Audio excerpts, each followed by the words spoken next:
Es un gusto veros, muchos sois amigos y estéis aquí acompañándonos, sobre todo acompañando a Virtudes, que es el bautizo de su criatura, pues es una felicidad. Gracias a Vanessa porque nos va a leer algún fragmento, y Virtudes, pues nada, bienvenida a Madrid. Muchísimas gracias. Y espero que te sientas cómoda. Mil gracias a la librería Alberti, el templo de la cultura. Siempre encontramos la complicidad y el calor de Lola y de su equipo, y bueno, donde disfrutamos muchísimo de estos encuentros. Yo mantendré una conversación contigo, si te parece bien, te haré algunas preguntas con respecto al libro, pero antes nos apetecía escuchar algún fragmento para entrar en el terreno, en la voz de Vanessa, así que cuando quieras, Vanessa, nos lees. Hola, muy buenas tardes a todos y a todas. Encantada de estar siempre aquí. Voy al cuento Frío, para situarnos un poco. La madre dormía tranquila, a salvo de los fríos de diciembre, como un huevo entre las pajas. En ese mismo lecho, pío, pío, hasta 5, nacieron la hija, los hermanos y las hermanas. La hija se sentó en la cama y observó las transparencias de la cara, el reguerillo de venas que aparecía por una de las manos, medio asomada, y acercándose a su boca aspiró el aliento que le olió a castigos y besos, bromas, consejos. Luego se quitó los zapatos y levantó las mantas. Dentro se estaba caliente. Antes de dormirse la besó muy suave para no despertarla. Al día siguiente la nieve lo volvió de nuevo todo blanco, pero la madre, sin abrir los ojos, empezó a sudar. Sudó durante todo el día, la noche entera, y no parecía que fuera a dejar de rezumar las calenturas. La hija le cambiaba la ropa mojada y con la cucharilla del café le colaba entre los labios agua, leche, caldos. Pasó la Nochebuena, la Navidad, y el marido, que deambulaba por la casa, anunció que se habían agotado los días de permiso. Además, yo aquí no pinto nada. Sus padres ya estaban enterrados, y aunque con ellos había bregado la hermana pequeña, que el poco se preocupó de esputos y morfinas, se tenía con el deber cumplido. Si quieres, quédate, que estas son cosas de mujeres. En lo que esto se acabe, te coges el primer autobús y te vuelves. Y que no se te olvide guardarte y guardarme.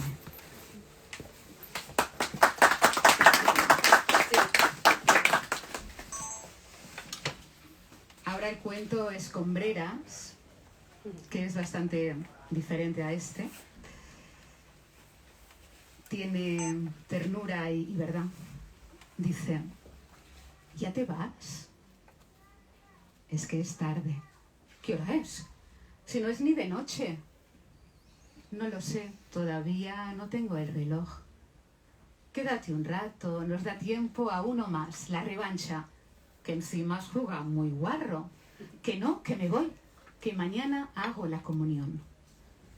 Al día siguiente me vestiría de marinero y caminaría junto a mi hermana hasta el altar con el resto de niños y niñas que tendríamos que mantenernos limpios durante todo el domingo. Yo no había cumplido los 8, pero mi madre decidió que haría la comunión con mi hermana mayor. Así se ahorraba un convite. No me gustó la idea de ser coprotagonista, pero mi padre me prometió un reloj, un Casio digital, con calculadora y cronómetro, resistente al agua y con correa negra de resina. Mi padre lo había apartado hacía semanas en la relojería y a mí me gustaba acercarme al escaparate a mirarlo, expuesto dentro de su caja, como una perla, brillante sobre el terciopelo rojo, con un cartelito a boli encima que decía: vendido. Tener reloj conlleva mucha responsabilidad, me dijo mi padre al día siguiente en el restaurante, a la hora de abrir los regalos, que llevaba en la mesa. Se limpiaba la boca de nata y sorbeaba del Dick con Pepsi. Tenía los ojos achispados y la sonrisa fandunguera. Para él también era un momento especial. Tener reloj es cosa de hombres, repetía. A partir de ahora el tiempo es tuyo. Tú sabrás lo que hacer con él. Hay un momento en el que empiezas a darte cuenta de que los padres te mienten en tu cara. Y aquello era mentira. Es el tiempo el que nos lleva, nuestra posesión más escasa.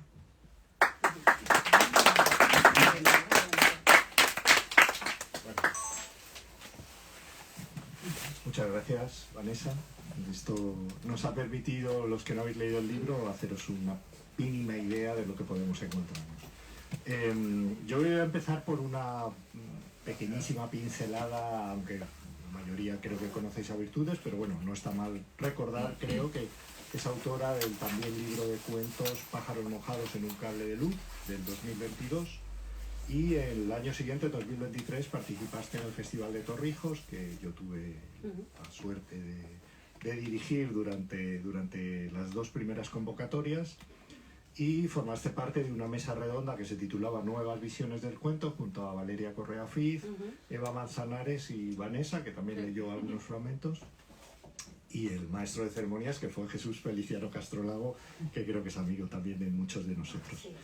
2 años más tarde has publicado Mamíferos, que a mí es una impresión subjetiva, pero yo considero que es un paso adelante clarísimo desde el punto de vista literario.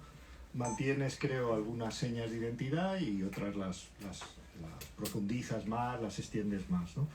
El segundo libro, como sabes, siempre tiene algo comprometido, ¿no? El primero, nadie se lo espera, es una sorpresa, te reciben con mucho cariño, y el segundo, no quiero decir que te reciban con menos cariño, pero digamos que ya hay una cierta responsabilidad, ya no partes de la nada, ¿no? Ya esa inocencia ya la has perdido, ¿no? Tienes lectores y los lectores siempre suponen una mirada, la mirada del otro sobre lo que haces, ¿no? Me gustaría que nos hablaras un poco de cómo has vivido tú ese paso del primer al segundo libro, si crees que ha habido una evolución importante, si te has sentido más libre, menos, bueno, lo que quieras decir. Pues bueno, bienvenido y bienvenida a todos y todas. Muchísimas gracias, Lola, por este espacio que ya te comentaba antes, que para mí es un honor y bueno, un sueño cumplido. Y también muchas gracias a Eloy y Vanessa, porque sois también otro par de sueños cumplidos el teneros aquí a mi vida. Muchísimas gracias. Pues mira, en relación con lo que me comentas, yo estaba terminando Pájaros cuando ya Mamíferos fue alumbrado, porque fijaros que mientras que en Pájaros el título se puso al final, Mamíferos fue lo primero que yo alumbré de este libro, fue el título. Me pareció de una potencia tremenda y yo sabía que detrás de esa palabra había un concepto, por eso me pareció que tenía tanta fuerza.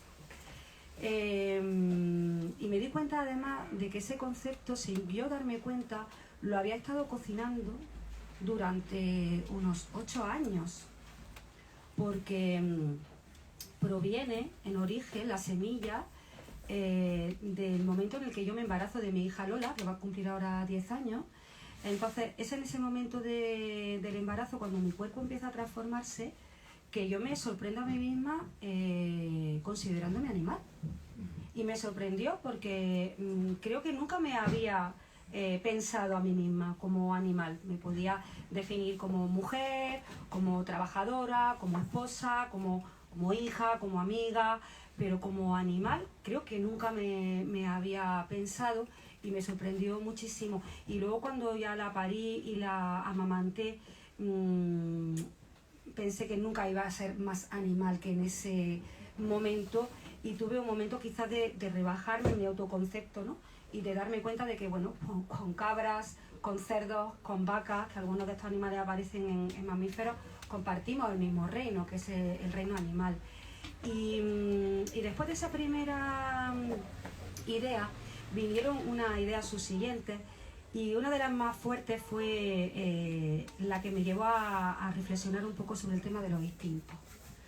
porque me di cuenta también de que convivimos en una dualidad, porque por un lado están los instintos animales que albergamos en nuestro yo más primitivo, y por otro lado estos instintos animales se convirtieron en un momento dado en instintos domesticados, porque en aras a vivir en sociedad necesitamos dotarnos de una serie de normas, de leyes, de usos, de costumbres.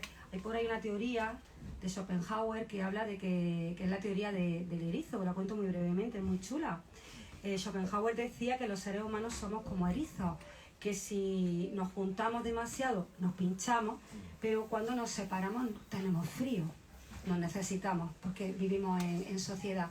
Y entonces él le llama los modales, que es de lo que nos hemos dotado para conseguir la distancia justa para calentarnos sin pincharnos. Entonces esa dualidad me parecía muy interesante, esa parte en la que el animal, digamos que lucha en alguna manera, de alguna manera, con el hombre, con la mujer, ciudadanos, vamos a llamarlo así. Y vi que de ahí podía aterrizar una serie de relatos que hablaran de los diferentes ángulos que yo estaba viendo en ese concepto de mamífero. A mí me gusta poner los temas como una especie de mesa giratoria, y para poder ver todos los ángulos. Por eso también hay muchos juegos de primeras personas, terceras personas. Eso viene de ahí, ¿no? de intentar. Y bueno, aquí están estos 14 cuentos de mamíferos. Vale, muy bien. Muchas gracias por la síntesis. Medio justo. Uno de los aspectos que más llama la atención del libro, creo que a cualquier lector, es la cronología, ¿no?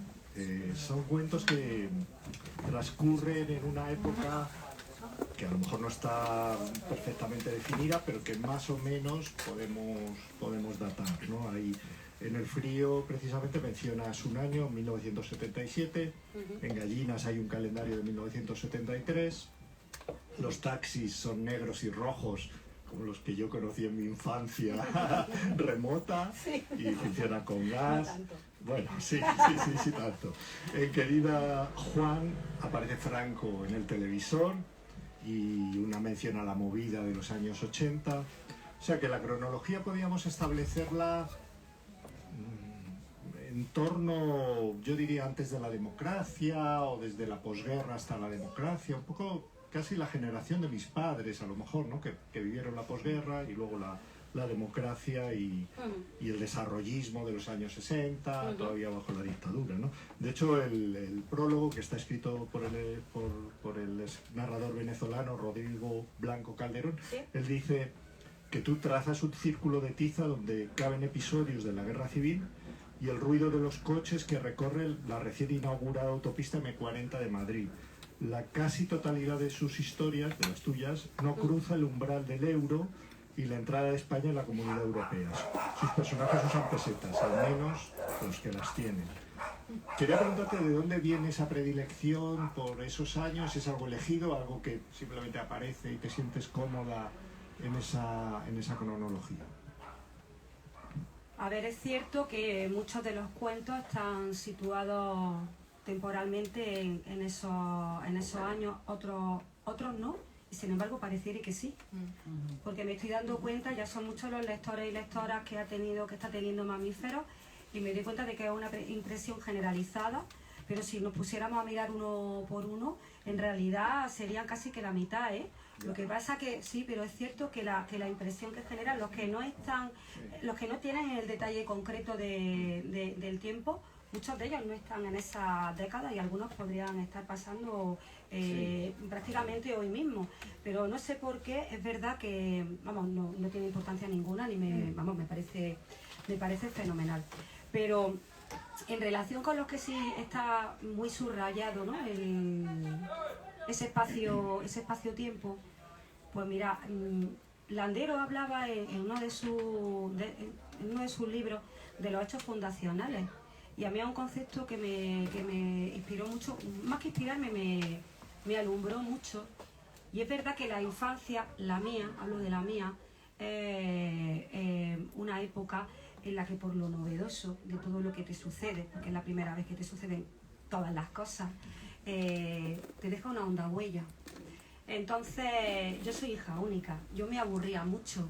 Mis padres eran mayores, toda mi familia era gente mayor. Entonces, los detalles que a mí me acompañaron eran esos detalles de una España quizás más antigua todavía que la que otras niñas de mi edad estaban viviendo. Pero al ser mis padres más mayores, mis familias más mayores, yo no tenía la última tele, ni la última radio, ni las marcas de ropa, ni nada. Digamos que yo estaba como 10 o 15 años más atrás. Entonces, eso unido a esto que os digo de esos hechos fundacionales, de esas cosas que te dejan una huella tan honda que ya son para siempre, hace que a la hora de yo tratar determinados asuntos, porque los escritores, vosotros lo sabéis, tenemos que darle techo, suelo, ventana al tema que queremos tratar. Tenemos que llenarlo de detalles y además deben de ser detalles verosímiles, unos buenos detalles, unos bonitos detalles. El cuento tiene que crujir, el cuento tiene que oler, el cuento tiene que ser naranja, el cuento tiene que ser alto o gordo, ¿no?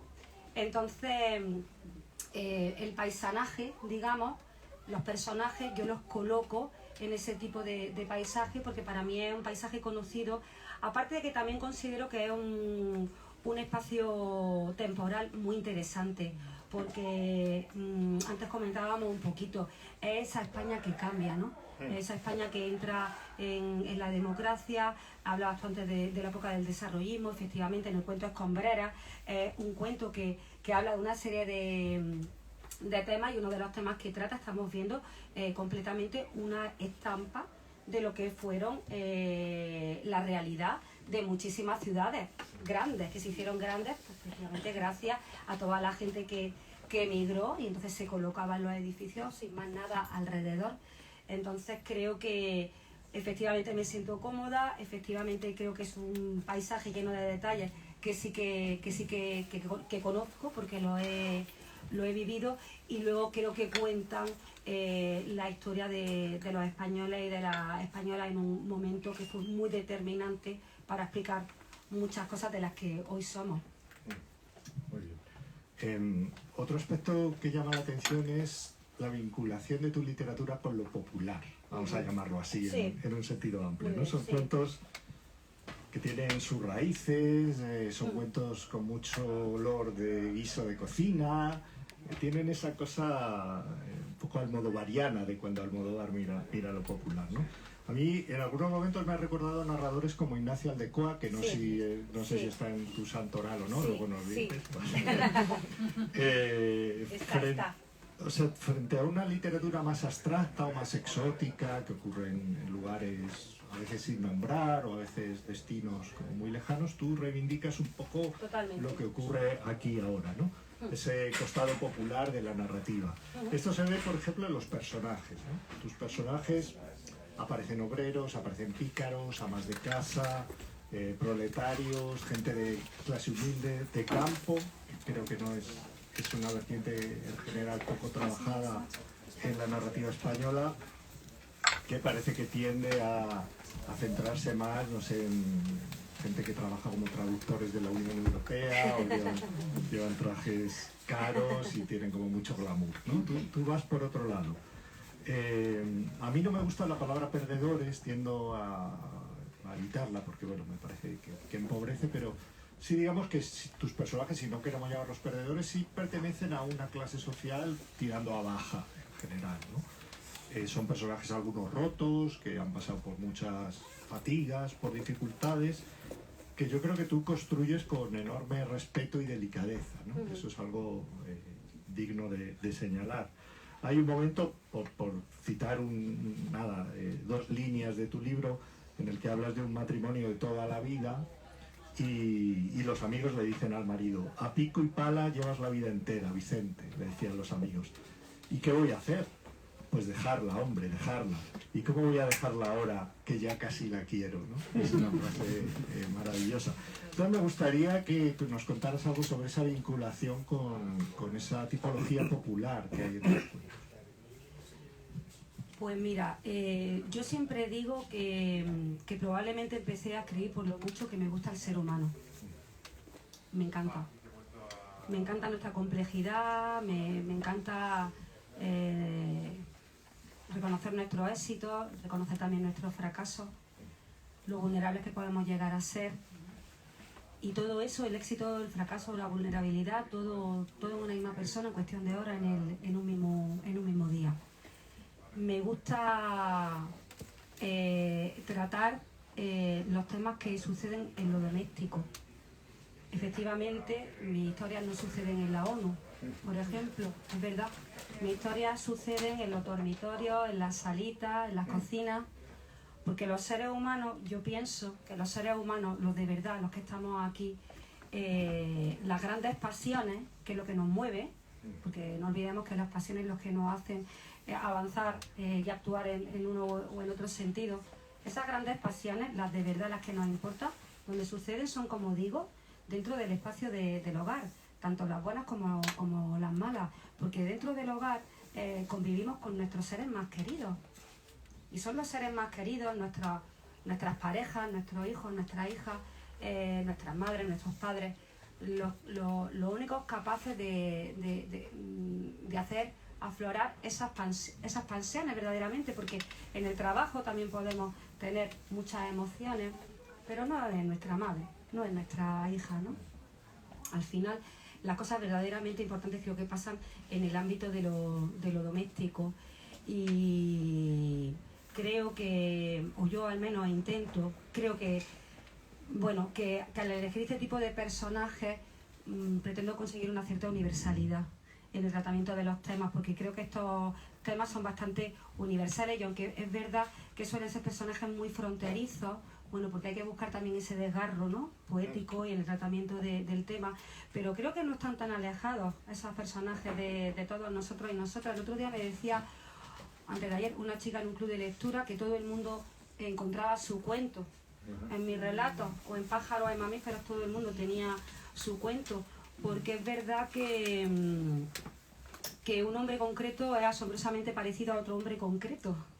Todos tenemos nuestra individualidad, pero poseemos una condición humana que es universal, y por eso intento encontrar y tratar temas que somos nosotros, porque además a todos nos gusta leer sobre nosotros mismos. A todos nos encanta cuando abrimos un libro notar que están hablando de nosotros, porque el texto te está llegando. ¿Por qué te está llegando? Porque está provocando en ti una emoción. Provoca una emoción porque está hablando de cosas conocidas. Y si provoca una emoción, estamos muy cerca de encontrar una reflexión. Porque yo no pretendo hacer literatura de entretenimiento, que está muy bien, y yo a veces también la consumo, igual que también veo películas para pasar el rato, ¿no? Pero yo, al menos con mis cuentos, intento que sean cuentos que pesen y que sean cuentos que duelan. Y creo que pesan y duelen cuando hablamos de cosas, como digo, que nos resultan reconocibles y que están en la cotidianidad. Entonces, ¿cómo no vamos a hablar de lo cotidiano?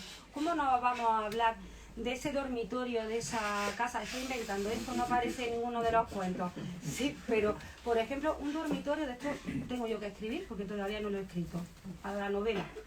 Pero en un dormitorio de una pareja recién casada, se pudo dar el sexo más impresionante, los hijos, y luego convertirse con el paso de los años en un sitio de tortura y en un sitio de incomunicación. Fijaros, ¿no? Todo eso en el mismo sitio, en el mismo espacio. Entonces, ¿cómo no vamos a hablar de lo doméstico? ¿Cómo no vamos a intentar también utilizar ese lenguaje que es el que utilizamos en nuestro día a día? Porque fijaros que creo que, claro, todos los días estamos alumbrando palabras nuevas para poder nominar nuevas cosas que aparecen, ¿no? Pero ¿qué pasa con las palabras antiguas? Las palabras antiguas, voy a citar otra vez a Landero, que es súper familiar, me está mirando. Sí. Landero dice, confía en la palabra, y yo me hago caso de Landero, yo confío en la palabra, y la palabra es la normal también, ¿no? Bueno, has señalado dos aspectos creo que muy interesantes. Por un lado, has hecho una especie de declaración de fe en el ser humano, y al mismo tiempo has dicho que el ser humano también es duro, es oscuro. Hay cuentos tuyos que yo diría que son incómodos de leer, sí, por su dureza. A mí me han resultado bastante perturbadores Gallinas y Spaceman, sí, donde hablas además de un maltrato, de una violencia directa, de una violencia, sí, doméstica, ¿no? Creo que no te recreas, lo haces bien, lo haces sin caer en lo más crudo, pero ahí está, ¿no? Sin disfraz. Otros, en cambio, predominan el vínculo del afecto, de la ternura, donde también hay mucha, hacia mujeres mayores, hacia ancianos. Quizá hay una excepción que me ha parecido un poco diferente yo diría en la tonalidad del cuento, que es un cuento que me gusta mucho, no es una cuestión de calidad, que es uno que se titula El niño que murió contento. Yo creo que te imaginabas, ¿no? Que me ha parecido un cuento muy bello, pero quizá bañado como en esa ensoñación de realismo mágico que asociamos a autoras como Ana María Matute, ¿no? Wow. Ahora te cuento. Me gusta mucho ese cuento, pero creo que rompe un poco, digamos, la estabilidad del tono general.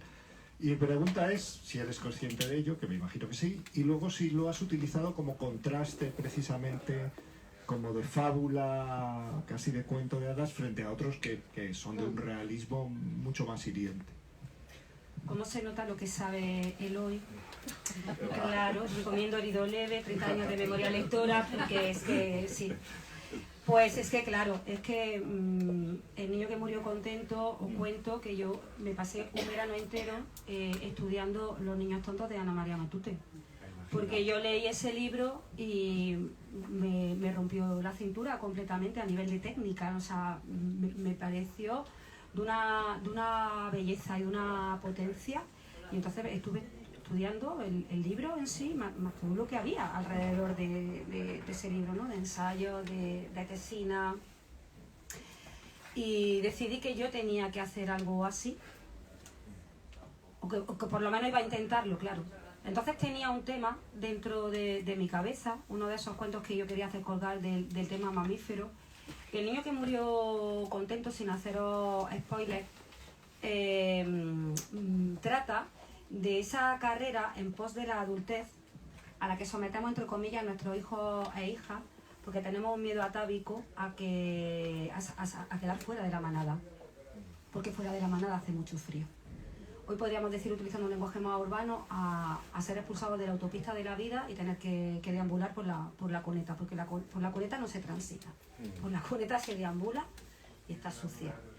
Entonces, claro, viendo a mi hija cómo crecía y todas las órdenes que les vamos dando, no hagas esto, cálzate, no sé qué, no grites, siéntate, aprende a leer, aprende a tal, las divisiones, la multiplicación, todo, ¿no? Todo muy, muy marcado, ¿no? Por ese miedo a que queden fuera. Pues ese era el tema un poco que quería tratar. Y todo lo que perdemos con esa instrucción a la que vamos sometiendo, como digo, entre comillas, a los niños, ¿no? Porque creo que perdemos muchas cosas, perdemos espontaneidad, perdemos desde luego creatividad, perdemos muchísima creatividad, abandonamos muchas cosas muy interesantes en el mundo de la infancia, muchísimas. De hecho, este cuento sería, fíjate, un poco el cuento que más muestra esta dicotomía de la que yo hablaba antes, de los instintos animales versus los instintos domesticados. Pero claro, este cuento, yo que venía de todo ese verano dentro de este tono tan particular que tiene Matute en este libro de los niños tontos, en este cuento iban a pasar cosas mágicas. Entonces yo necesitaba dotar técnicamente al cuento de una serie de elementos que hicieran verosímiles esas cosas mágicas que iban a suceder, y entonces me vi casi que escribiendo poesía.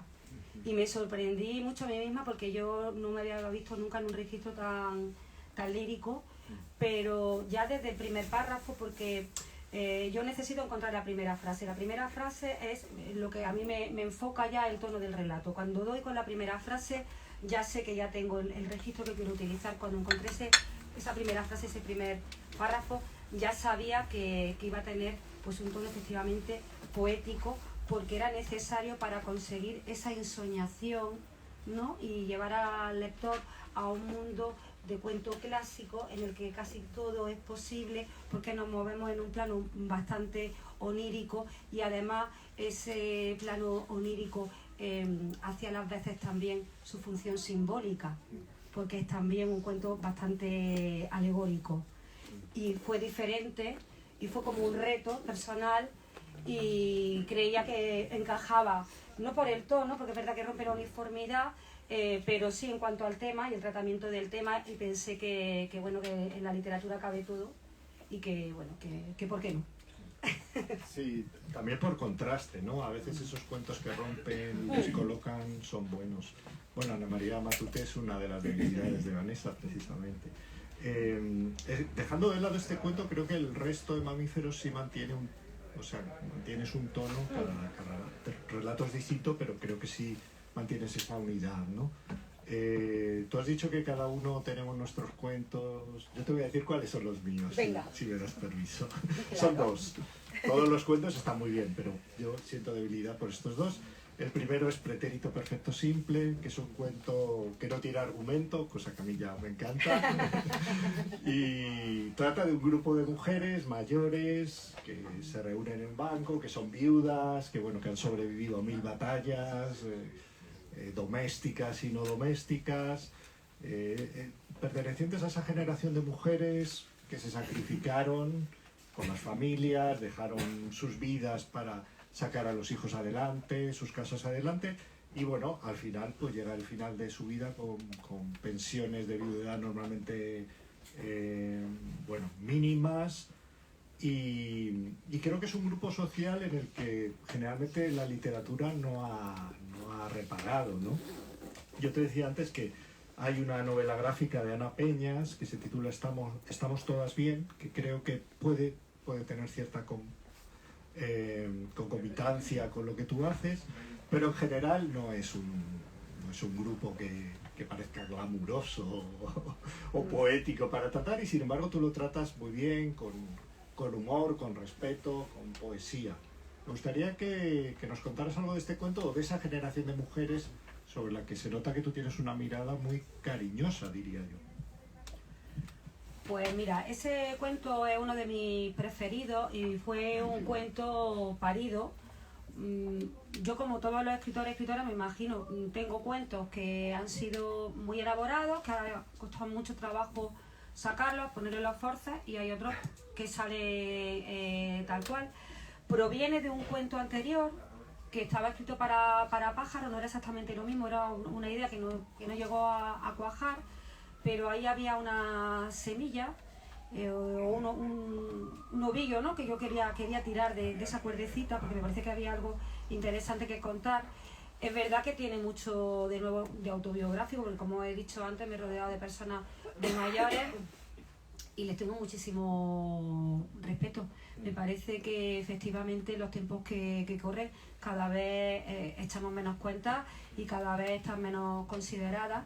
Y este grupo de mujeres que se reúnen, como tú dices, en el banco mientras las palomas les picotean alrededor, me parece que son todas ellas como grupo un personaje arquetípico. No hay ningún personaje individualizado. Los nombres que se dicen no tienen importancia, porque no estamos hablando de ninguna de ellas, y eso era lo importante del cuento. Por eso digo que es arquetípico, porque realmente las historias que entre todas van sumando es la historia de todas ellas y de ninguna, de todas. La historia de mi madre, la historia de las abuelas, de las personas que estamos aquí ahora. Y era un sentido homenaje, y efectivamente es volver a poner la mirada en lo pequeño, en lo que efectivamente, como tú dices, no tiene glamour.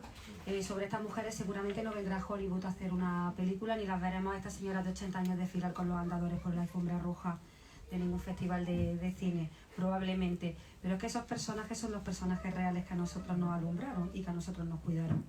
Nada más y nada menos. Es que estamos hablando de madre y de abuela, nada más y nada menos. Y como dicen en el cuento, es Pretérito Perfecto Simple, porque ellas están en el pasado, ellas ya lo tienen todo hecho. Llega un momento en la vida en la que ya no hay planes de futuro, ya lo tienen todo hecho. Y ellas dicen, además en ese momento hay una primera voz que irrumpe, y que no venga nadie a decirnos que no lo hicimos bien. Como pudimos, lo hicimos, y que no venga nadie a decirnos que no lo hicimos bien.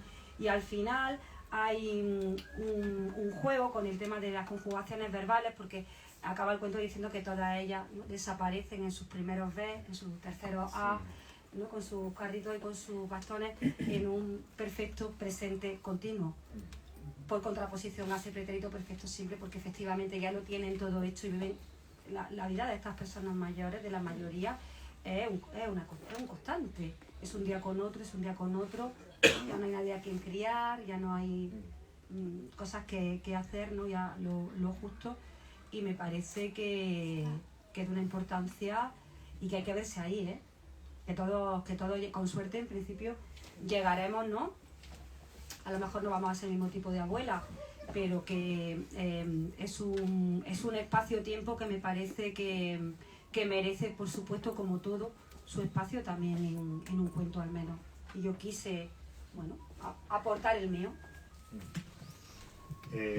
Junto a ese, mi cuento más preferido de todo el libro, que están juntos además, es el siguiente, que se llama Escombreras, que bueno, creo que aquí radiografías con una precisión de puntero láser casi de una forma antropológica. Haces un retrato de lo que era una España que yo en parte conocí, es España de los años 70, de pisos baratos, con cerramientos metálicos, donde los bloques rodeados, como tú explicabas antes, de extrarradios, de solares, ¿no? Yo recuerdo una época donde había muchos solares, mucho ladrillo machacado, ¿no? Donde los juegos discurrían en esa atmósfera un poco apocalíptica de Mad Max, ¿no? Pero bueno, era la que teníamos y no nos sorprendía, Mad Max, ¿no? A la española, ¿verdad?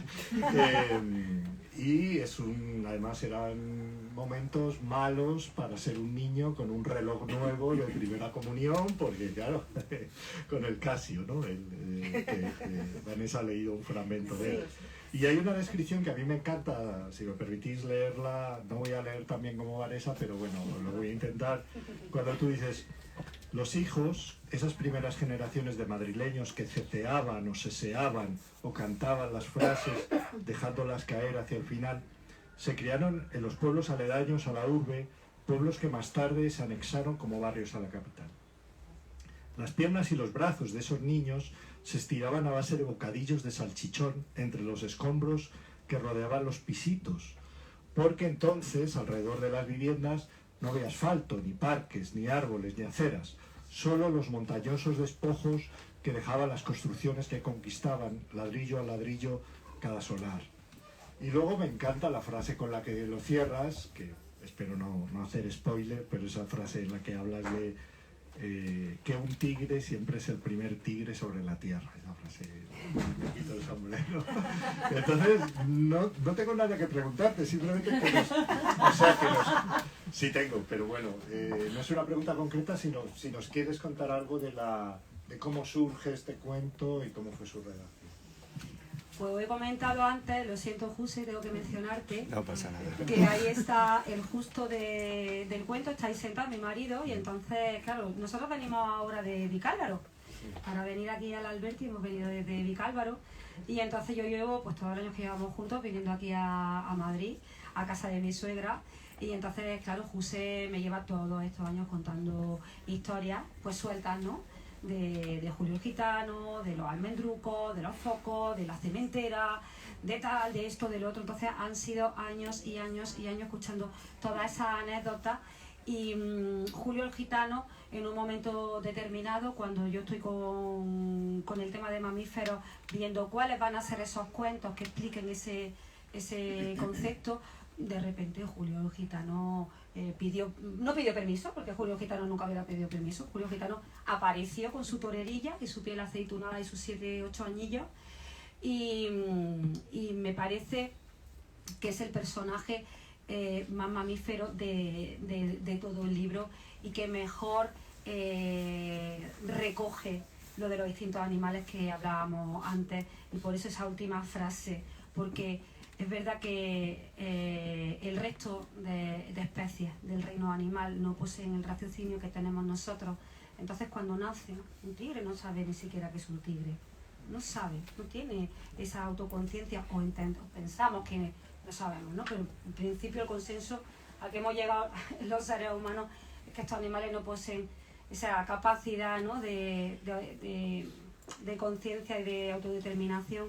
Entonces llegan vírgenes completamente de todo, de prejuicios, de historia, ¿no? De socialización en general, no tienen nada, llegan absolutamente a estrenar. Y Julio el Gitano es un personaje que llegaba a estrenar y es un personaje real. Hay muchas anécdotas que no han entrado en el cuento porque me parecía que si las metía el cuento iba a adolecer de falta de verosimilitud. Fijaros, ¿no? Esto de que la realidad supera la ficción. Bueno, pues en el tema de Julio el Gitano es uno de esos ejemplos.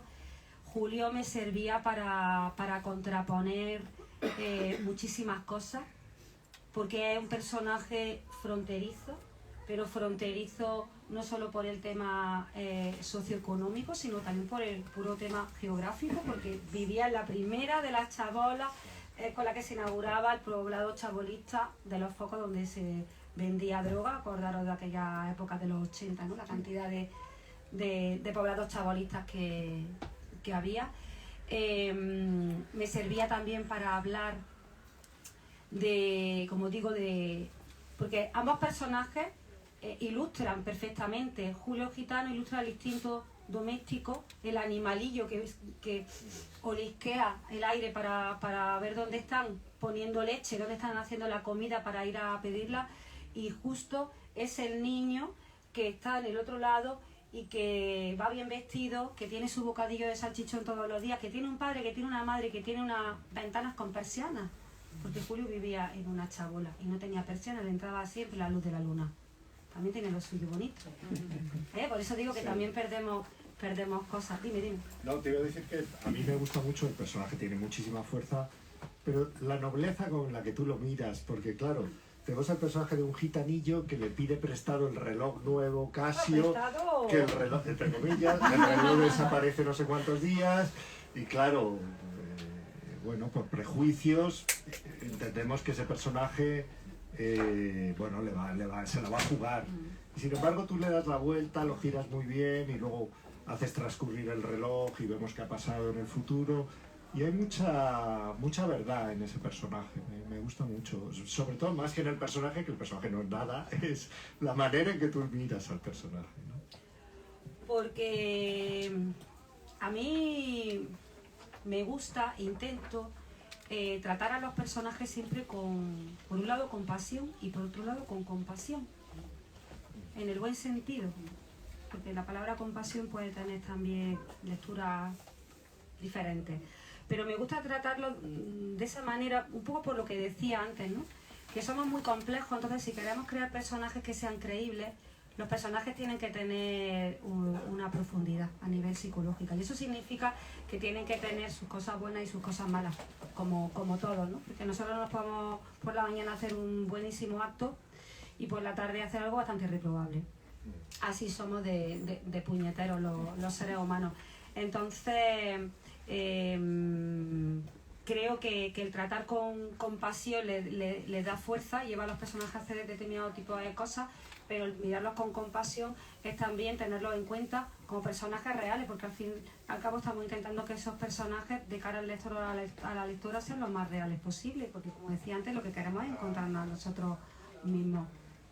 Cuando nos encontramos a nosotros mismos, yo por lo menos cuando verdaderamente disfruto, porque me explico y el personaje me explica al resto. Creo que hay una ganancia.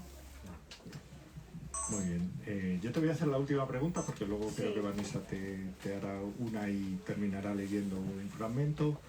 Y me gustaría comentar algo sobre el lenguaje. No hemos hablado del lenguaje, yo creo que es un lenguaje muy trabajado, muy elaborado, donde sin grandes retorcimientos retóricos, consigues una prosa muy ajustada a lo que quieres decir. Creo que eso es la belleza al final, ¿no? El ser preciso con las palabras y lo que quieres decir. Con mucha expresividad también. Hay momentos, yo creo que se inclinan a un cierto expresionismo, o a mí me ha parecido ver en el manejo de los verbos, como que hubiera la sombra de Valle Inclán, aparece por ahí en los pies de la foto. Con momentos de poesía también, ciertos destellos de poesía. Yo creo que está muy controlado ese manejo del lenguaje. Entonces hay un párrafo de un cuento que se llama Las esposas cocinan, que ya el título tiene eso aquel, donde tú hablas de la preparación de un plato de croquetas, pero lo haces en unos términos que a mí me resulta imposible no compararlo con la propia escritura, ¿no? Dices, selecciona algunas frases, dice, dejó que todo cociera tan lentamente como la vida pasa. Las cosas hay que hacerlas bien, con honestidad. Pensaba mientras sacaba la olla de la nevera. Hay que ser honrada con la gente, con el trabajo, hasta con el caldo de las croquetas. Dedicarle a todo lo importante el tiempo que le sea preciso. Y la pregunta ¿es una cosa mía o aquí hay una moral en estos párrafos y en esta actitud? Pues hay una moral, pero creo que no por donde tú quizá lo has visto. Hay una doble moral del personaje de esta mujer que viene haciendo una cosa de forma ya por costumbre rutinaria, que al principio significaba una cosa que era cocinar croquetas para el marido, y sabemos todo el mundo que cocinar croquetas es muy entretenido. Y en el último tiempo las venden en todas partes, yo por lo menos ya siempre las compro fuera, ya no tengo tiempo de hacerlas en casa.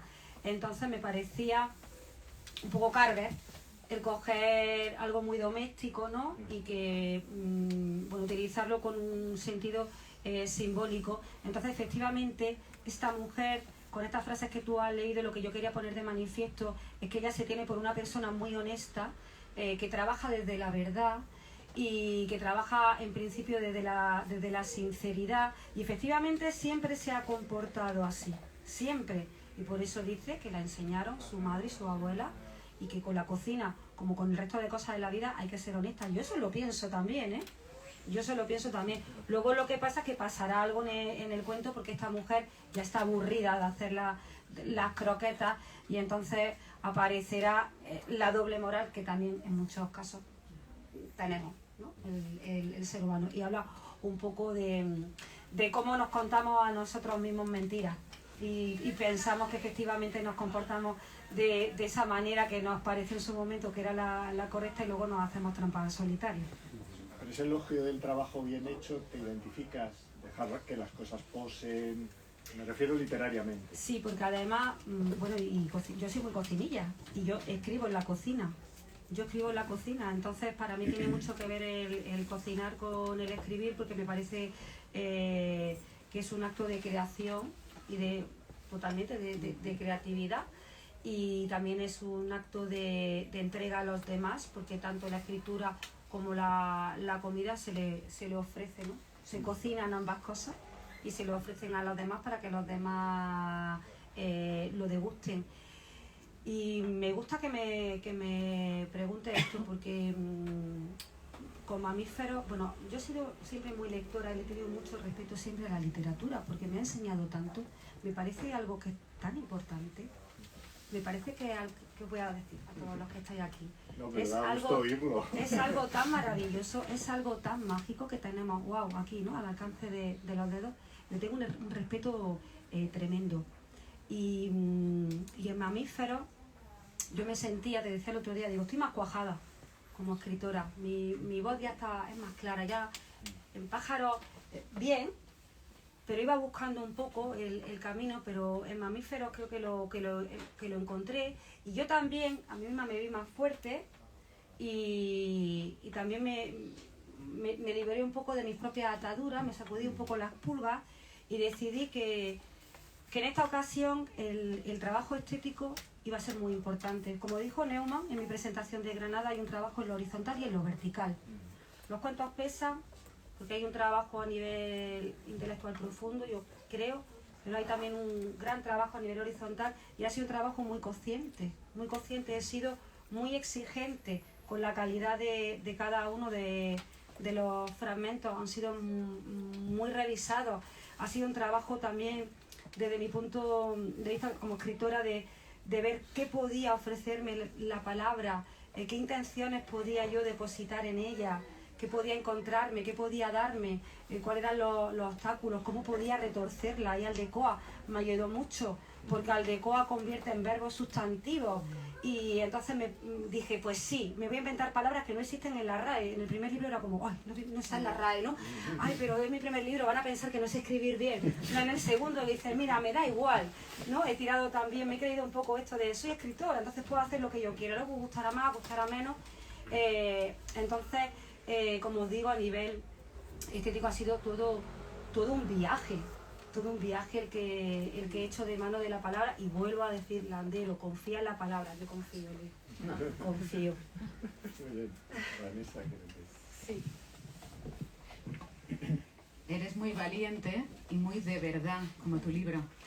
Es muy de verdad. En Mamíferos hay nostalgia, vulnerabilidad, sensibilidad y brutalidad. Hay ese contraste.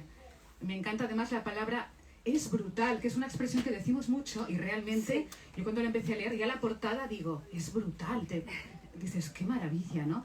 Nos sitúas de inmediato en la escena, es visual y visceral. Pienso en los sentidos. En sus páginas, aparte de leer, obvio, puedo ver, oír, tocar, oler y saborear los platos, todo lo que decías ahora. Es muy de piel. Cuando leo en voz alta, yo escribo en voz alta y leo en voz alta. Ay, y ahora me emociono. Puedo sentir las palabras y los silencios, que me parece muy interesante. Entonces yo creo que en este libro tú le has hecho un homenaje sobre todo a las mujeres, y te iba a preguntar a tu madre, a tu abuela. Ay. Quiero que nos hables del silencio, de los silencios de estas mujeres, de todo lo que ellas sienten en estos silencios y del homenaje que les haces hablando de su soledad, resignación, ternura, generosidad, compasión y sobre todo dignidad. Ay, dignidad. Qué bonita pregunta. Muchas gracias por lo que has dicho. Muchísimas gracias, Vanessa. Antes os comentaba que me parece que la vida de estas personas se nos va olvidando. Estamos todos en otras cosas y se nos va olvidando su existencia, y es verdad que no suelen ser objeto de atención. Y no sé, igual que pasa con el tema de memoria histórica, que hay uno de los cuentos que cierra el volumen que habla del tema de memoria histórica, creo que hay determinados asuntos que son pilares absolutamente de nosotros como individuos concretos, y pilares de nosotros y nosotras como sociedad. Porque como decía antes, estas mujeres, estas madres y abuelas, nos han construido a nosotros. Como los cuentos están situados muchos de ellos en esta época cronológica que decía antes Eloy, estamos hablando de mujeres que han sido mujeres calladas. Si habría algo que las pudiera definir, efectivamente, es como tú bien mencionas, el tema de los silencios, porque eran mujeres calladas a sus maridos, ¿no? Era una sumisión muy orgánica. Entonces, a nivel físico, callaban, no preguntaban, no participaban, en la mayoría de los casos. En el libro he querido tratar el tema del micromachismo, que es el cuento de Frío, que es una historia real de mi madre, ficcionada toda la primera parte, pero la historia de pasar horas de madrugada un mes de enero por no entrar en el bar, porque estaba mal visto en aquella época una mujer sola entrar dentro del bar, eso me lo conté ya como una anécdota. Eso pues eso forma parte de sus chascarrillos, era una cosa, pero a mí me lo contó hace muchos años, ahí se quedó, hasta que yo de repente le di una vuelta, ¿no? Y me di cuenta de todo lo que significaba ese estar plantada en la puerta, y hablé del micromachismo con ese paisaje, pero hoy en día también siguen existiendo un montón de micromachismos. Ya sí pueden entrar las mujeres en los bares, pero existen mil ejemplos más. Entonces, claro que era importante hablar de ese silencio y de ese ser sombra en muchas ocasiones, y ya que la vida les ha consistido en construir a los demás, deconstruyéndose ellas mismas, o simplemente no pudiendo ser nada, hablemos de la importancia que tiene eso y démosle la dignidad que tiene. Son auténticas heroínas, me parece a mí. cuando dice que no se te olvide guardarte y guardarme. Además, yo lo veo ahí con esa voz amenazante, como diciendo, esto es cosa de mujeres, y cuando acabes, luego le sucede todo lo que le sucede. Claro, claro. Ahí efectivamente también habla del tema de los cuidados, un tema que vuelve también desde otra óptica a repetirse en el cuento de Pañales, que habla de la circularidad de los cuidados, pero también por otra parte el tema del machismo, la peor de sus expresiones, que es el maltrato físico, está en el cuento de Feynman, que además sabe que lo sustenta una historia muy, muy curiosa, muy, vamos a llamarla exótica. Yo le llamo el tucán. Hay determinadas historias en las que tú metes un tucán, que es algo exótico, que es un elemento extraño que le aporta un gran simbolismo al relato, y hablamos también del tema del maltrato, que vuelve a ser otra vez el silencio, ¿no?, de esta señora sentada en la silla mirando el reloj. Sí, y sin comer. Y sin comer. Cuentos que han acabado siendo cuentos porque vienen de detalles reales. El cuento de Feynman se redacta a partir de dos detalles reales que me contaron dos personas distintas, dos mujeres, dos amigas. Una que me contaba que a su abuela, el abuelo le candó la nevera, le puso un candado a la nevera. A mí aquel detalle me pareció increíble, porque incluso dentro de este mundo machista, la cocina, digamos que era el único territorio que siempre se ha mantenido en manos de la mujer, porque la mujer era, bueno, la que iba a comprar, la que se encargaba de cocinar, entonces era un poco la dueña, ¿no? Era el único reino que podía quedarle dentro del hogar, ¿no? Porque en muchos casos el resto de la casa era zona de guerra, sobre todo el dormitorio, ¿no? Y luego el otro detalle es, y además esto es de una señora que no llega hoy a los 70, me contaba su hija que su madre era una mujer maltratada, sobre todo a nivel psicológico, y que ella lo dejaba todo listo, siempre con mucho tiempo, y entonces se sentaba a esperar en la silla enfrente del reloj a que el marido llegara con todas las tareas hechas. Me parece también terrorífico, ¿no? El vivir de esa manera, y ese silencio en el que solo se escucha tic-tac, tic-tac, que marca la llegada de él, marca el paso de la vida, marca esa forma en la que esa vida se está desperdiciando, ¿no? A cada tic-tac la vida de ella se desperdicia entre terrores. Exacto, para mí los silencios eran los silencios que podemos ver aquí como en el aire, pero en su interior, ¿qué sentía ella? Ese es el tema, exacto, ese terror, esa angustia, esa tristeza. Sí, exacto. Está bien contarlo así. Y voy a acabar con la lectura que antes comentabas de pretérito perfecto simple. Pasa la gente, las motos, los coches y no dicen nada. El reloj, como decías ahora, marca las 10 y dicen que habrá que hacer un pensamiento, que a lo tonto se les ha hecho de noche y que habrá que recogerse. Dicen también que Julio está apretando. Muchachas, y ahora es cuando se está bien en la calle, que parece que hasta se ha levantado un poquito de aire fresco. Y que al fin y al cabo, ¿qué prisa hay si nosotras ya lo tenemos todo hecho? Y hablan entonces, mientras el fresco se les mete por el escote y notan el alivio en las piernas de que a lo mejor lo peor de ser viejas es que ya lo tienen todo hecho.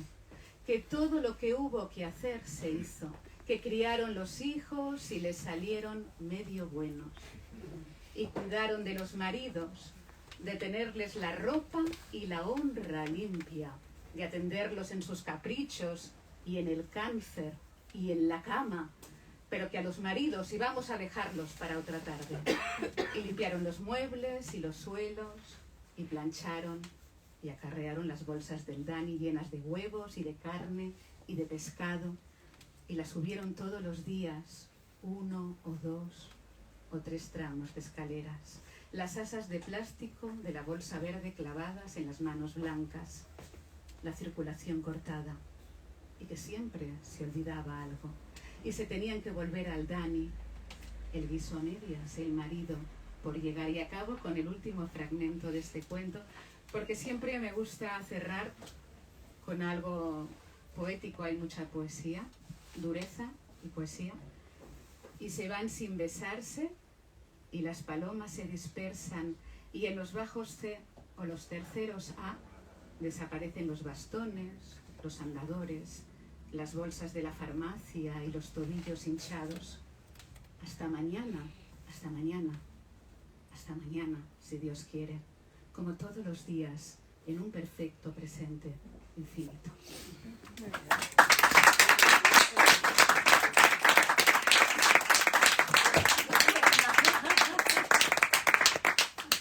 Se me ponen los pelos de punta, digo,